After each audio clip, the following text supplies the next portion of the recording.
Let's talk about the things that I absolutely will never, ever subscribe to as a health and wellness coach.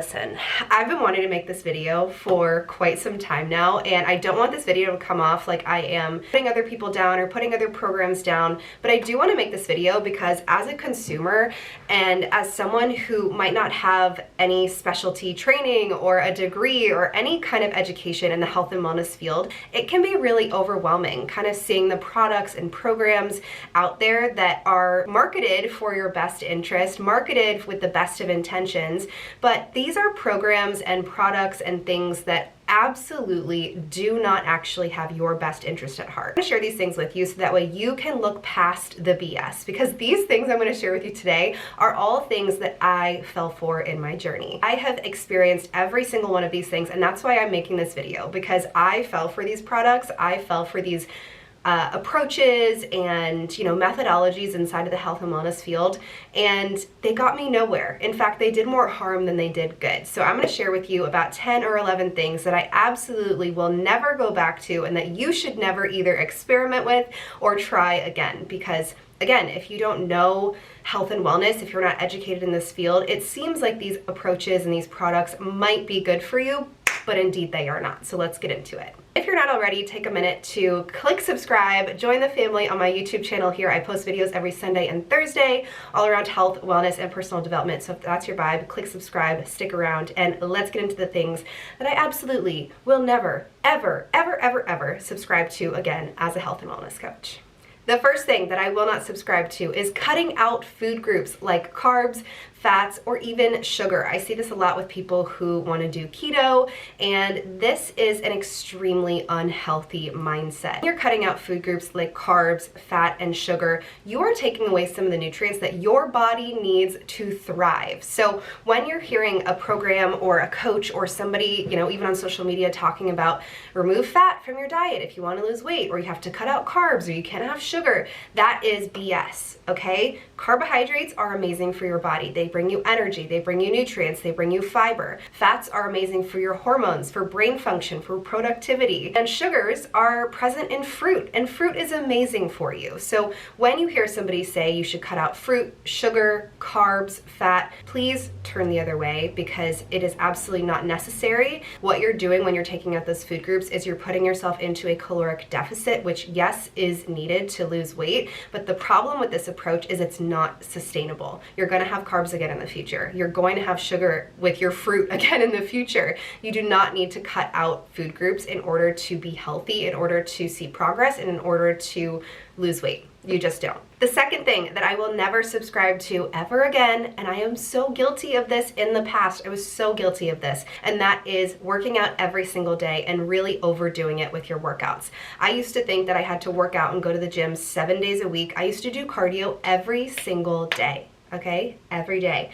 It was miserable. Not only was it miserable, I never felt more puffy, more inflamed, more bloated, and I just never saw the results that I was looking for. You do not need to work out 7 days a week. You don't need to exhaust your body. You don't need to, go balls to the wall with your workout regimen. It really is about finding the right style of movement, pushing yourself in a more healthy, balanced way rather than working out 7 days a week. If you're someone who's pushing yourself 7 days a week and you feel like your progress is stagnant, go ahead and start taking more rest days. Go ahead and find more mindful, intuitive, gentle forms of movement, and I guarantee you, you will start to see and feel a difference. Okay, this third thing is something I actually don't think I've ever personally tried now that I think about it, but I definitely thought about doing it when I was younger, and that is doing a waist trainer to morph your body into something that it doesn't look like.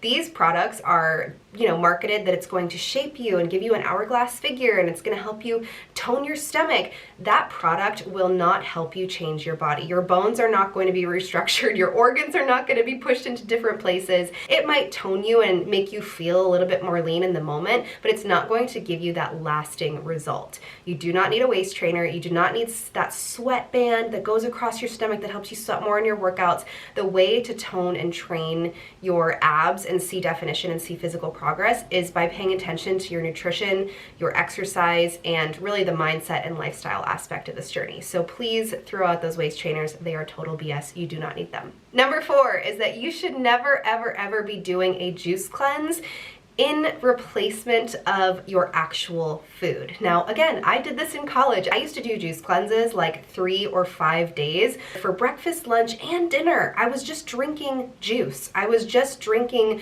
sugar water. I was thinking that, you know, because I'm not eating anything, my appetite would be curved, and because I'm only drinking, you know, vegetables and fruit, that I'm gonna lose weight from it. And you're gonna feel skinnier, you're gonna feel like those results are present at first, but again, the second that you go off of that juice cleanse, the second you start incorporating food back into your diet again, you're going to see some weight gain. You're gonna see that regression with that progress. You do not need juice cleanses. And now listen, I am all about taking a green juice, making a green juice. I'm not saying drinking healthy juice is bad, but doing juice cleanses where you're only drinking juice and not eating food for days is not healthy, and it's not needed. The 5th thing I will never subscribe to as a health coach is skinny teas. Now again, I did this in college, and I used to think, oh my gosh, whenever I need a little reset, whenever I just need to feel skinny, or if I was prepping for going on vacation or going to see my boyfriend, my now husband, I would be like, oh, I'm just gonna do a little skinny tea. And really, all that those teas make you do is go to the bathroom, okay? Not TMI, we all poop. All it does is make you poop your brains out. You're going to drink a tea in the morning, you're gonna absolutely flush out your system. It's basically a laxative, and you're gonna be like, wow, I feel really healthy, really skinny. I feel like I look really, you know, less bloated today. And you might, again, feel that way for a moment, but it is giving you a temporary fix when really you should be looking for a long-term sustainable result, right? Nobody wants to lose weight or feel less bloated just to gain it back in a few days. You do not need a skinny tea. You don't need to drink laxative tea and poop your brains out. It doesn't work. It's not going to give you the long-term benefits or the long-term results that you're looking for. So the next thing that I will not ever incorporate again are meal replacement shakes. Now, I will be the first one to say I love protein powders. I love having a smoothie or even just a protein shake on its own. But when I'm talking about meal replacement shakes, I'm talking about companies like Isagenix or Herbalife that tell you to just have this meal replacement shake instead of, you know, having a regular meal. Now again, if you're making a smoothie or a protein shake and that's a meal here and there for you, that's one thing. But if you're incorporating a meal replacement shake every single day instead of actually eating nutrient dense foods, I encourage you to just stop. It's not going to give you the results you're looking for. One time I had someone in my family tell me that she was drinking 2 meal replacement shakes a day and having one meal, it was like a salad for dinner, and she was like, why am I not seeing any results? Why am I not losing weight? And I said, you're not eating real food. Having meal replacement shakes is not healthy when you're depriving yourself of the real food and nutrients and fiber that can come from real healthy, delicious food. Instead, you should be putting the focus on how can I eat healthier? How can I balance out my macros and my micros? How can I give my body the nutrients and the fuel that it needs to start burning fat on its own instead of being reliant on some company and their meal replacement shakes? It's total BS. You don't need them. When you hear that, run. Oh, the next thing I will not subscribe to ever again are 1,200 calorie diets. And I'm gonna tell you why. For years, I told myself that I wanted to lose weight, if I wanted to burn fat, if I wanted to be skinny and feel beautiful, that I needed to eat 1,200 calories or less.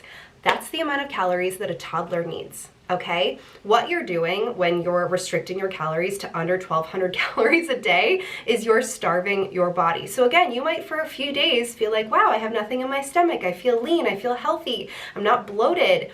But again, it's not very sustainable. 1,200 calories is not enough fuel for your body. And again, you're taking the perspective of how can I do something that's gonna give me a temporary result? Nobody wants temporary results. And eating 1,200 calories is miserable. Restricting yourself to eating such low amount of food is not going to give you the energy, the glow, the results, the weight loss, the physical and mental benefits that you're looking for. Your body needs fuel. And if you're someone who is trying to restrict, and you're feeling like you're just not seeing any progress, I promise you, if you can learn to trust food in a more loving way and you can learn to incorporate more healthy food into your life, you're gonna feel better, you're gonna look better, you're gonna get the results that you're looking for. This next one is something that I had one of my personal trainers tell me when I worked with her I don't know, 10 years ago, not 10 years ago, maybe 5 or 7 years ago. And that is that you cannot eat past 8 p.m. This is so random. This is so random. Now, I'm guessing it maybe came from the idea of intermittent fasting, where you're giving yourself a window to eat your food, and then you're also controlling the window in which you're fasting. Now, there are a ton of benefits and studies done behind intermittent fasting, and it shows that it can work for some people, but really nailing down one time of day where it's like universally known where you can't eat, otherwise you're gonna gain weight in that time, is total, utter crap. Okay, it's all about calories in versus calories out. If you're hungry past 8 p.m., please eat a snack. If you are, somebody who didn't have time to get a whole bunch of nutrients in throughout the day and you're getting most of your food in the second half of the day, eat your food past 8 p.m. It's not about what time of day you're eating the food, but more so the quality of the food that you're eating and the amount of food that you're eating. The ninth thing that I will never subscribe to again as a health coach is lifting heavy every single time you go to the gym. Now, there are some people out there who are going to say progressive overload is a thing. And yes, progressive overload is a thing. And progressive overload is absolutely a thing. And that essentially means upping your weight and challenging your body every time that you go to the gym. However, I think that you're going to cause a lot more stress on your body if every single time you go to the gym, you're forcing yourself to lift as heavy as you can. Again, I went through a phase like this in my health and wellness journey, and I felt like I had never looked worse. I was puffy, I was bloated, I was so tired. It really gave me a super unhealthy mindset around my health and my wellness and my workouts. I always thought that if I wasn't sweating like a pig, I always thought if I wasn't burning a certain amount of calories, then my workout wasn't effective. And that is such an unhealthy mindset, and that's not how health and wellness is supposed to be. So now my workouts look so different than they did, 10 years ago when I thought every single workout has to be crazy and intense and burning a certain amount of calories. I have to lift, lift, lift. Focus on more gentle forms of movement. Focus on more intuitive, intentional moves that are going to, yes, shape and tone and lean out your body, but that you're also going to enjoy. Over the last year or two, I have really redefined how I show up in my workouts, how I train my body, how I fuel my body, and I feel like I've never felt happier, healthier, or leaner, and that is because I stopped trying to lift heavy every single day. I stopped taking these BS, just theories and processes and approaches about health and wellness, and I just threw them out the door. And I started to more so work out with forms of movement that felt good for my body. And that was really where my body and life changed for the better. The 10th and final thing that I will not subscribe to are zero-calorie foods and drinks. Now, I will be the first to say that I love a little sugar-free vanilla in my Starbucks and my matcha and my coffee, but what I mean by this is that if you're in a dieting phase, if you're in a fat loss phase, and you're trying to focus on really artificial, really processed foods that are marketing themselves as zero-calorie or, just empty calorie food, those products, most of the time, are filled with chemicals. They're filled with artificial sweeteners. They're filled with things that are actually going to bloat you and make you not actually be able to lose weight. Now, I used to go through, the internet, through social media, in the grocery stores, and I would find the food with the least amount of calories because I thought if I just eat less calories, I'm gonna lose weight, I'm gonna look better, I'm gonna see more progress. And again, you need to be focusing more so on incorporating a healthy diet full of nutrient-dense foods, making sure you're being intentional with your micronutrients, getting enough fruits and vegetables,